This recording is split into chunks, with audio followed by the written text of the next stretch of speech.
think society should be opened up and we should just get on living?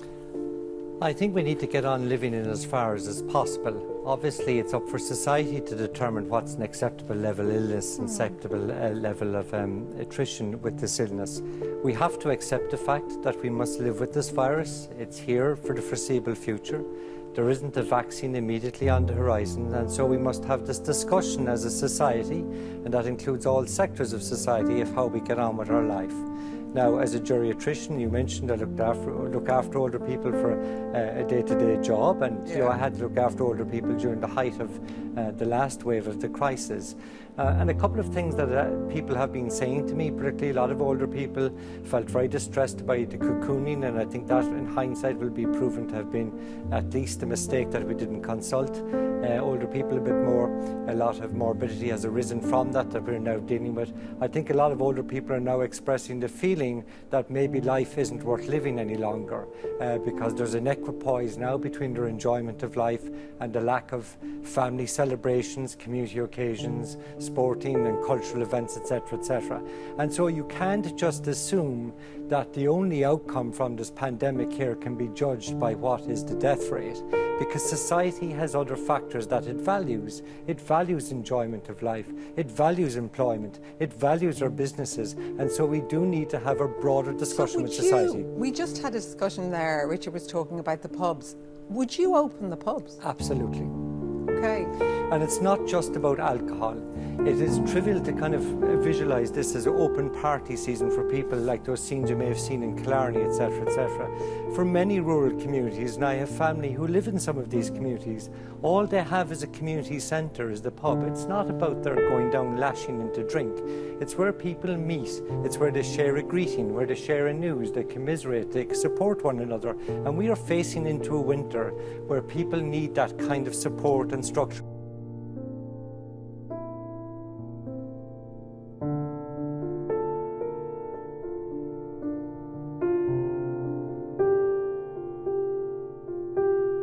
I think that we have fallen into a narrative every night on the, you know, the report of the number of deaths, and we see quite a lot of people coming out, and it's quite frightening for people. And I've spoken to older people in particular who are very nervous, and they go, "Oh, no deaths today, thank God," and all that kind of stuff. People are afraid of this news, and with good reason. But if you put it in context, you're exactly right. There was 4 deaths from COVID since the start of August. If you look at the rates of people dying from other things, we've probably had in the last month about 30 suicides. We've probably had in the last month about 90 deaths from alcohol. We've probably had in the last month about 700 deaths from cancer, and we know we've had 14 deaths in August on our roads, and sadly 2 so far in September. Yeah. So people are dying in much, much greater numbers now from other things, and they aren't reported on the news every night. And no death is more important than any other death.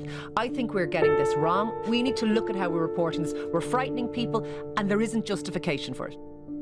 There has never been, in the recorded history of mortality, there's never been a sharp peak like this late in the winter season. Anywhere, at any time. So it's a completely artificially created situation where immune vulnerable people, their deaths were accelerated by what we did to them. And what did we do to them? Well, we isolated them from their families. We closed them into institutions. We closed the doors of the institutions. We didn't let the air come out. The air filled with these aerosol particles containing the virus, and we basically infected them all by closing them in and stressing them more than they would be normally, because they were isolated, they were not cared for as well, and their family couldn't see them. And they were frightened by the fact that there was this horrible pandemic that they were hearing about.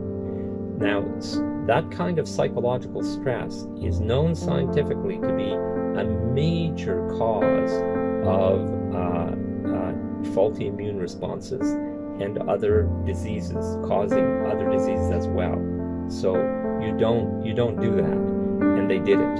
And so I believe that's the mechanism whereby they accelerated the deaths of immune deficient, fragile people who would have died in the many weeks and months later, eventually in a natural way, but instead They accelerated their deaths by doing this.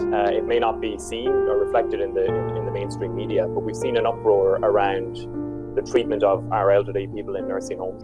The people who have died in the Irish nursing homes, they died in their 80s, their 70s, their 90s. They were the people who built what we see around us, and they built it at a time when there was nothing. They sacrificed, they worked when there was nothing, and they deserved so much better, but they weren't given it. They weren't given the very, very basics. And at the outset of this crisis, it was all about protecting them. That's what it was supposed to be about. Next to Canada, Ireland has the highest rate of nursing home deaths in the world.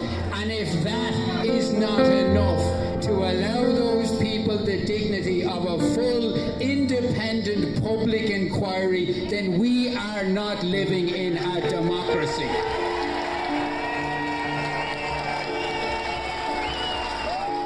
At a tipping point, we could be looking at another national lockdown. Speaking personally, I really would caution about talk of another lockdown, because there is a risk of unleashing a whirlwind. That's my personal view. I really am not convinced that you will bring the country with you on that.